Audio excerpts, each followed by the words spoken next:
नमस्कार। जयतु भारती में आप सबका स्वागत है। आज हम हिंदी व्याकरण के अंतर्गत वाक्य का अध्ययन करेंगे। वाक्य विचार में हम वाक्य की परिभाषा, वाक्य के गुण, वाक्य के अंग और वाक्य के भेदों के विषय में जानेंगे। तो सबसे पहले देखते हैं वाक्य की परिभाषा। दो या दो से अधिक पदों का सार्थक व व्यवस्थित समूह जो वक्ता के कथन का अर्थ पूर्ण रूप से प्रकट करने में समर्थ हो, वह वाक्य कहलाता है। अर्थात वाक्य में दो या दो से अधिक पद होने चाहिए, वे सार्थक और व्यवस्थित होने चाहिए और वक्ता अर्थात कहने वाला जो बात कहना चाह रहा है उसके अर्थ को स्पष्ट करने वाले होने चाहिए, वही वाक्य कहलाता है। जैसे मीरा गीत गाती है, पिताजी बाजार गए हुए हैं। ये दोनों शुद्ध वाक्य हैं क्योंकि इनमें दो से अधिक पदों का प्रयोग किया गया है, सार्थक और व्यवस्थित समूह है और वक्ता जो बात कहना चाह रहा है उस बात को भी ये दोनों वाक्य पूर्ण रूप से स्पष्ट कर रहे हैं। तो इस परिभाषा के आधार पर हमें वाक्य की कुछ विशेषताएं देखने को मिलती हैं। जैसे वाक्य की रचना पदों के मेल से होती है। पद और शब्द दोनों वैसे तो एक ही सिक्के के दो पहलू हैं, लेकिन दोनों में सूक्ष्म सा अंतर है।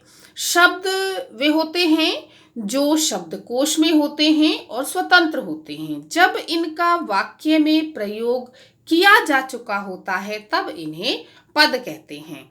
आप पद और शब्द को विस्तृत रूप से जानने के लिए इससे पहले की मेरी वीडियो को देख सकते हैं। चैनल पर जाकर के आप वह वीडियो देख सकते हैं और पद और शब्द को समझ सकते हैं। तो वाक्य की रचना पदों के मेल से होती है और वाक्य में पदों का व्यवस्थित क्रम होता है। उसमें एक व्यवस्थित रूप से ही पदों को प्रयुक्त किया जाता है। वाक्य स्वतंत्र और पूर्ण होता है।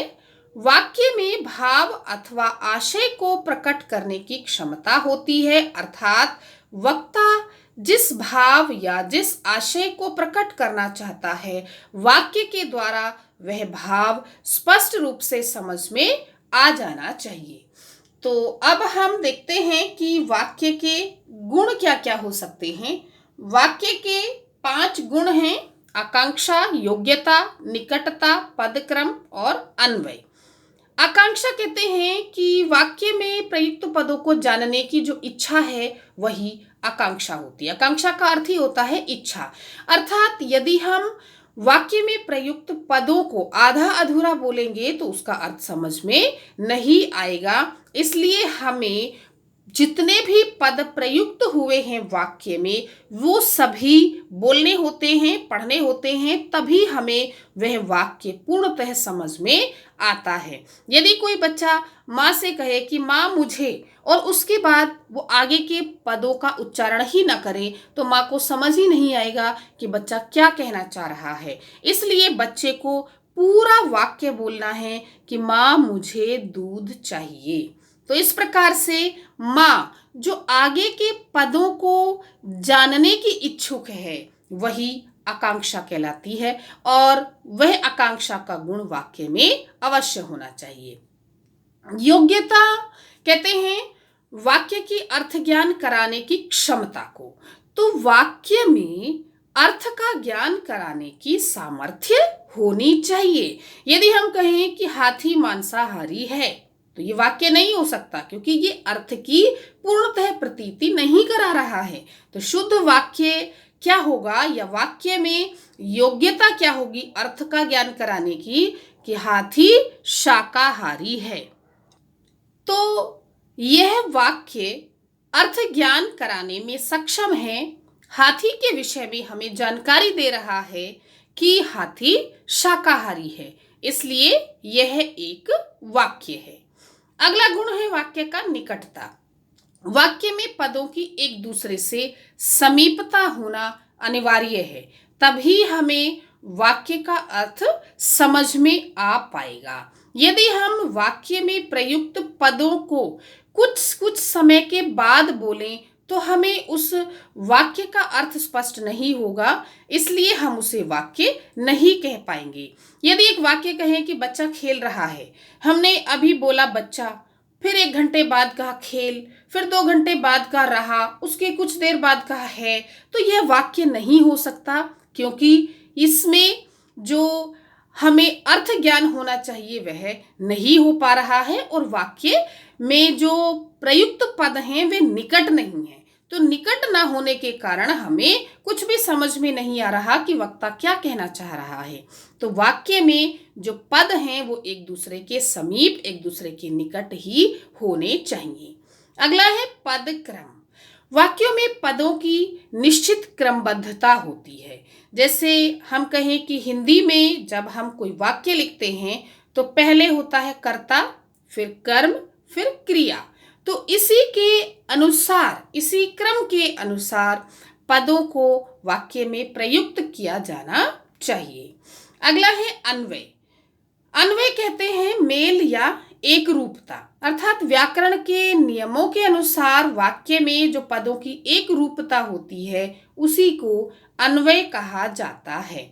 अर्थात कर्ता के अनुसार क्रिया का प्रयोग किया जाना चाहिए। कर्ता में कौन सा लिंग है, कर्ता कौन सा वचन है, तो उसी के आधार पर हम क्रिया का प्रयोग वाक्य में करते हैं। यदि एक वाक्य कहें कि बच्चा खेल रही है, तो ये वाक्य नहीं होगा, क्योंकि इसमें कर्ता के लिंग के अनुसार क्रिया का प्रयोग नहीं हुआ है।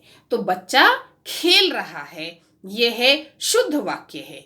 तो इस प्रकार से किसी भी वाक्य में ये पांचों गुण होने आवश्यक हैं।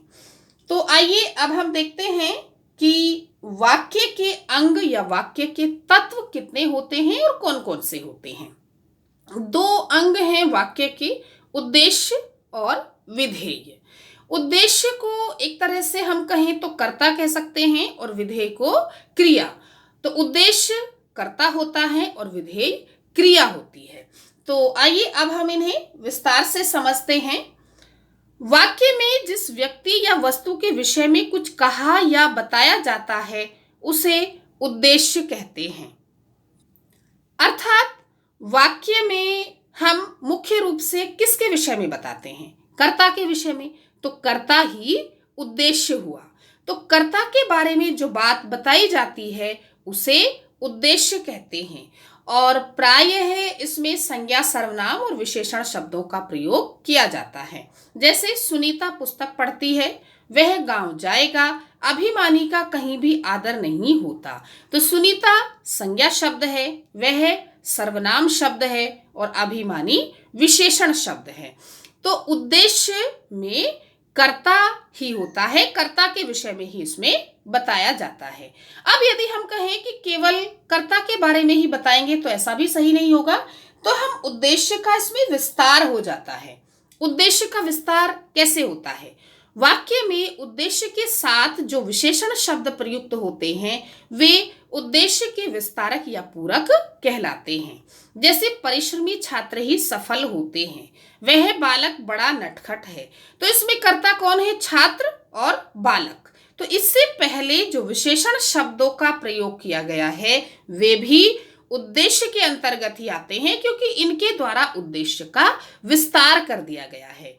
तो जो कर्ता के विशेषण होते हैं वे भी उद्देश्य के अंतर्गत ही आते हैं। अब देखते हैं कि विधेय किसे कहते हैं। वाक्य में उद्देश्य के विषय में जो कुछ कहा या बताया जाता है उसे विधेय कहा जाता है। अब वाक्य में केवल कर्ता ही तो नहीं होगा ना, तो कर्ता के बारे में जो बात बताई जाएगी, और वह कौन बताएगा? वह क्रिया बताएगी। तो क्रिया को ही मुख्य रूप से विधेय कहा जाता है। जैसे दीपक पढ़ रहा है, वह सो रहा था।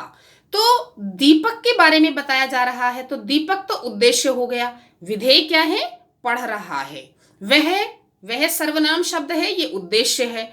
और इसके बारे में क्या बात बताई जा रही है कि सो रहा था, तो यह विधेय है। अब विधेय का विस्तार भी होता है जिस प्रकार से उद्देश्य का विस्तार होता है। तो विधेय का विस्तार कैसे होता है? वाक्य में विधेय यानी कि जो क्रिया है उसकी विशेषता बताने वाले कारक, क्रिया विशेषण आदि जो पद होते हैं वे ही विधेय का विस्तार करते हैं और उन्हें ही विधेय का विस्तारक कहा जाता है। जैसे हम कहें कि पुस्तक मेज पर रखी है, वह कल विद्यालय जाएगा। अब इसमें रखी है क्रिया है और यह विधेय है, लेकिन इसका विस्तार कर दिया गया है मेज पर। तो मेज पर रखी है, यह सारे के सारे पद विधेय के अंतर्गत आते हैं। कल विद्यालय जाएगा, यह भी विधेय है क्योंकि इसमें भी विधेय का विस्तार कर दिया गया है। तो इस प्रकार से उद्देश्य और विधेय दो अंग होते हैं वाक्य के। अब जानते हैं कि वाक्य के कितने भेद हैं। वाक्य के 3 भेद मुख्य रूप से होते हैं। रचना के आधार पर वाक्य भेद, रचना के आधार पर वाक्यों के 3 भेद हैं। अर्थ के आधार पर वाक्य भेद, अर्थ के आधार पर वाक्यों के 8 भेद हैं और क्रिया के आधार पर वाक्य भेद। इन्हें हम वाच्य कहते हैं, अर्थात क्रिया के आधार पर जो वाक्य भेद किए गए हैं हिंदी व्याकरण में उन्हें वाच्य कहा जाता है और वाच्य के भेद भी 3 ही होते हैं। तो आज की इस वीडियो में हम इतना ही पढ़ेंगे और ये तीनों ही प्रकार के जो वाक्य भेद हैं इन्हें हम आने वाली वीडियोज में अलग अलग वीडियो में विस्तृत रूप से पढ़ेंगे। तो आज की वीडियो में हम केवल इतना ही पढ़ेंगे। धन्यवाद।